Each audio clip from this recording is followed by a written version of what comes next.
ค่ะเป็นยังไงกันบ้างนะคะจากสัปดาห์ที่แล้วนะคะที่เราได้พบกับผู้เข้าประกวด2ท่านแรกซึ่งในสัปดาห์นี้ค่ะเราจะได้พบกับผู้เข้าประกวดอีก2ท่านนั่นก็คือท่านที่3แล้วก็ท่านที่4นั่นเองนะคะและเราจะได้ไปรับฟังความคิดเห็นนะคะของท่านคณะกรรมการกันด้วยนั่นเองค่ะดังนั้นอย่ารอช้าเราไปเจอกับชิ้นงานที่3กันเลยดีกว่านะคะซึ่งเป็นชิ้นงานนะคะจากจังหวัดอยุธยากันเลยทีเดียวค่ะมาพร้อมกับชื่อผลงานว่า Truth นั่นเองนะคะเดี๋ยวเราไปพบกับคุณแต่ชิดเทียนประภากุลค่ะ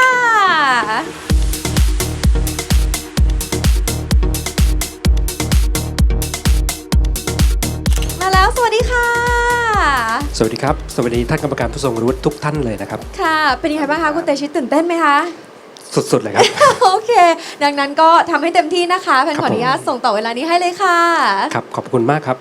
ภาพนี้ผมให้ชื่อว่า Truth นะครับซึ่งแปลความหมายได้ว่าความจริงเป็นการถ่ายทอดเรื่องราวนะครับในเชิงลบนะครับเป็นการสะท้อนให้เห็นถึงความผิดแปลกไปจากเดิมของทรัพยากรทางธรรมชาติที่กำลังจะมีปริมาณลดลงไม่ว่าจะเป็นผลกระทบที่มาจากสารพิษหรือฝุ่นละอองที่มีขนาดเล็กมากกว่า10ไมครอนอันจะส่งผลอันตรายต่อ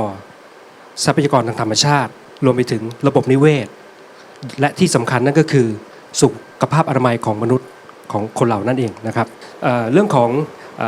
innovate นะครับหรือการคิดค้นสิ่งประดิษฐ์หรือนวัตกรรมเนี่ยนะครับผมให้โฟกัสไปที่ตัวแบบนะครับก็คือนะครับผมสร้างสิ่งประดิษฐ์นี้ขึ้นมาเพื่อที่จะเป็นการกรองนะครับเป็นถังกรีนโซนนะครับเป็นสิ่งที่สกัดเป็นก๊าซออกซิเจนนะครับผมเห็นอยู่แล้วเป็นต้นไม้ใช่ไหมเป็นธัญพืชเป็นครับเป็นต้นไม้นะครับที่มีอันน้อยนิดนะครับมีอันน้อยนิดเป็นการสะท้อนให้เห็นถึงว่าถ้าเราปล่อยให้ธรรมชาติเป็นแบบนี้อีกนะครับเราจะต้องดำรงชีวิตแบบนี้ต่อไปในอนาคตข้างหน้าแน่นะครับผมก็อยากให้ตระหนักและเห็นความสำคัญตรงนี้นะครับเราจะได้มีโลกสีเขียวเพื่อโลกสีเขียว for a green future ของเราครับในส่วนของเทคนิคนะครับเทคนิคการถ่ายภาพนะครับ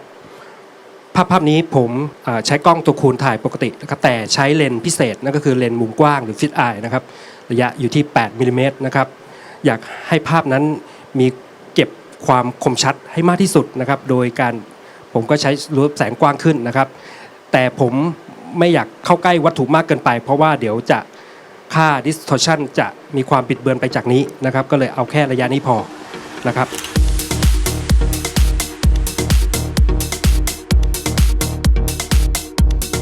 เห็นภาพนี้นะครับผมก็ต้องเรียกว่าสตันเลยนะครับก็คือนิ่งเลยว่าเป็นเพราะว่าภาพที่ส่งมาส่วนใหญ่จะเป็นในเชิงเรียกว่าเชิงโพซิทีฟแล้วกันนะครับแต่เชิงตรงนี้ออกมาเป็นเชิงเนกาทีฟเป็นภาพเดียวนะครับสำหรับผมนี่คือมันอยู่ในสายดาร์กนะครับแต่วันนี้ผมในเรื่องของภาพนะครับปกติผมจะวิจารณ์ในส่วน2ส่วนคือส่วนแนวคิดนะครับความสอดคล้องกับตัวธีมหรือตัวคอนเซ็ปต์นี้หรือเปล่าว่านวัตกรรมเพื่อสร้างโลกสีเขียวอันที่1อันที่2คือเรื่องของตัวภาพนะครับองค์ประกอบของภาพเทคนิคนะครับในการถ่ายซึ่งอันหลังนี้ไม่มีประเด็นเลยนะครับไม่มีประเด็นนั้นดีมากนะครับต้องบอกว่าดีมากนะครับส่วนอันแรกเนี่ยผมแค่มารอฟังเฉยๆนะครับว่าคุณเตชิตจะพูดในลักษณะไหนที่จะนำภาพนะครับในเชิงลบในลักษณะแบบนี้ในสายตาผมนะที่เป็นดาร์กเนี่ยนะครับที่จะกลับไปสู่เรื่องการสะท้อนในเรื่องของการสร้างสรรค์นวัตกรรม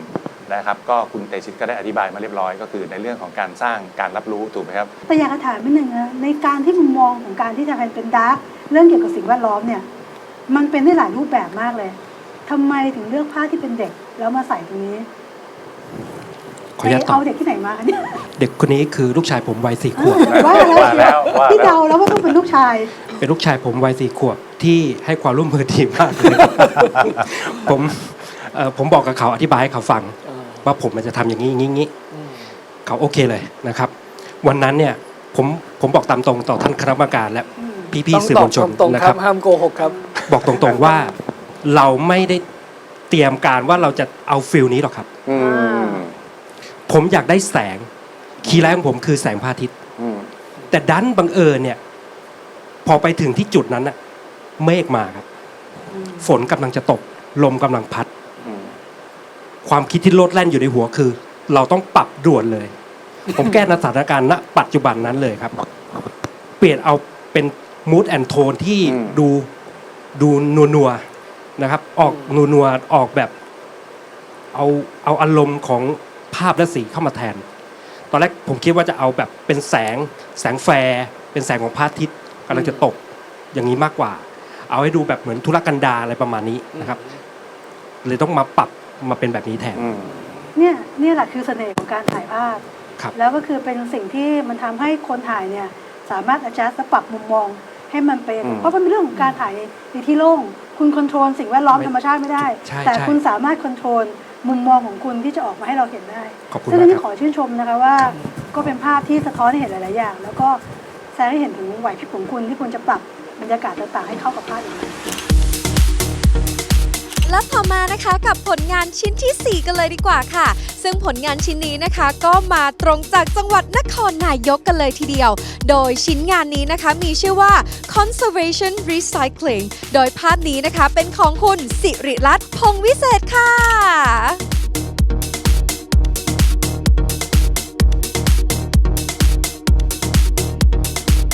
สวัสดีค่ะ เรียนเชิญคุณสิริรัตน์นะคะ สวัสดี วันนี้เตรียมความพร้อมมา 100% ไหมคะ ค่ะ100% โอเคค่ะ ทางนี้แพนขออนุญาตส่งต่อให้กับคุณสิริรัตน์ด้วยนะคะ ค่ะ ค่ะ ภาพหลอดไฟในภาพนะคะ จะเป็นหลอดไฟที่นำมาจากกองขยะค่ะข้างทาง จะเป็นขยะที่อยู่ข้างทางนะคะที่ไม่มีค่า แล้วก็สิ่งที่ดิฉันนำมาเสนอจะเป็นหลอดไฟ แทนที่จะเป็นพวกขวดพลาสติก เพราะว่าพวกขวดพลาสติกจะเห็นได้ทั่วไป แต่หลอดไฟหรือว่าพวกของพวกนี้จะไม่ค่อยเห็นว่าจะสามารถนำมารีไซเคิลได้ แล้วก็สิ่งนี้ดิฉันหยิบขึ้นมาเพราะว่าหลอดไฟเป็นเหมือนสัญลักษณ์ของการคิดหรือการคิดสร้างสรรค์ได้นะคะ ดูจะตรงคอนเซปต์กับงานที่ประกวดค่ะ แล้วก็ที่ดิฉันเลือกมานี่ก็คือเป็นหลอดไฟที่ใช้แล้วเป็นหลอดไส้นะคะ ซึ่งบางคนเห็นข้างทางก็คือไม่มีประโยชน์ แต่ดิฉันเห็นก็คือมันสามารถนำมาทำแจกันหรือว่ามาทำพ็อปในการถ่ายภาพได้หลายอย่างเลย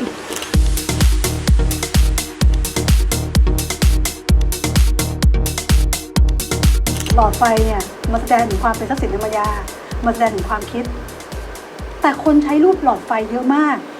ที่จะสื่อถึงส่วนนี้นะ ฉะนั้นเนี่ยในมุมมองตรงเนี้ยมันเลยทำให้ความรู้สึกเหมือนความครีเอทีฟในเรื่องของการสะท้อนถึงความคิดเนี่ยมันอาจจะเป็นภาพที่คนเขาใช้เยอะ จนมันกระทั่งมันความโดดเด่นของหลอดไฟมันเลยหมดไป แต่นี่อาจจะเป็นจุดหนึ่งนะเพราะว่าตอนนี้สิ่งที่เราเห็นเนี่ยเราต้องการมองความแตกต่างในทางความคิดแล้วอาจจะเป็นสิ่งอื่น หรือเป็นอะไรก็ได้ที่อาจจะไม่ใช่หลอดไฟ และในนั้นอาจจะไม่ใช่ดอกไม้ แต่มันอาจจะเป็นอะไรก็ได้ที่ทำให้มันมองถึงความที่แตกต่างไปจากเดิม แต่ยังไงก็เป็นกำลังใจให้เพราะว่า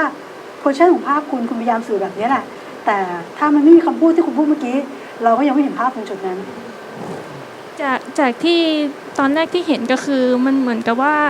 หลอดไฟกับดอกไม้หลอดไฟทับดอกไม้อยู่อะไรเงี้ยค่ะคือถ้าเราสามารถเอาของที่สามารถนำมากลับมาใช้ได้